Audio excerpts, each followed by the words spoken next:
What would you do if you saw a child being taken to their death and you had the chance to save them? Most people turned away, but one woman, a quiet social worker, chose to fight, not with guns, but with courage, lies, and jars buried in a garden.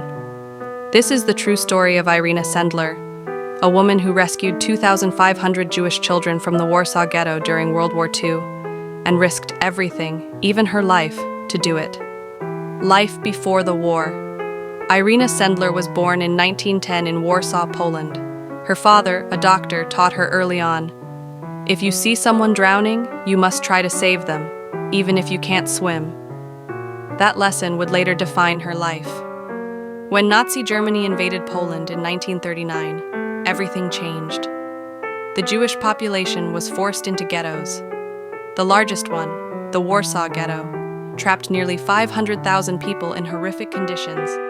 Irena, now in her 30s and working as a social worker, watched from outside the ghetto walls, heartbroken. Entering the ghetto, Irena joined the underground resistance group Jagoda. She used her official permit, meant to inspect for disease, to secretly enter the ghetto. She didn't go to inspect, she went to rescue. At first, she carried out a few children at a time, some in toolboxes, others hidden under stretchers or in ambulance compartments.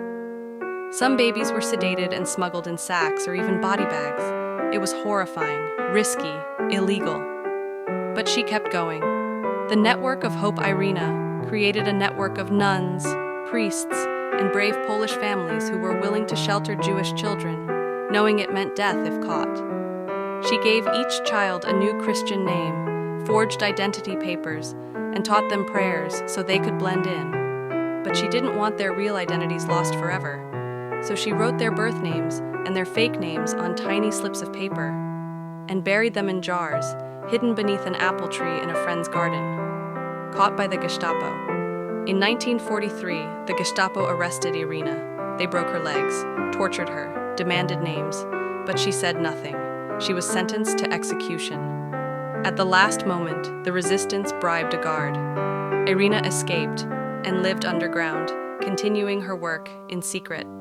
After the war, when the war ended, Irena dug up the jars. She tried to reunite the children with any surviving family members. Most of the parents had perished in death camps like Treblinka. The children were alive, but now orphans. Irena saved 2,500 children, more than any other individual during the Holocaust. And yet, for decades, few outside Poland knew her name. Rediscovered by students, in the 1990s, a group of Kansas high school students doing a history project stumbled upon her story. They turned it into a play, Life in a Jar. The world finally began to recognize Irena as the hero she was. She received honors from Israel, Poland, and many others, though she always said, "I was not a hero, I just did what had to be done." She died in 2008 at the age of 98. Irena Sendler didn't wear a cape. She didn't carry a weapon. She was a quiet woman with a brave heart, and jars filled with the names of the children she refused to let die. Would you risk your life to save someone else's? If this story moved you, please like, share, and subscribe. Let Irena's legacy remind us one person really can make a difference. World War II stories are here. Subscribe and hit the bell icon for latest update.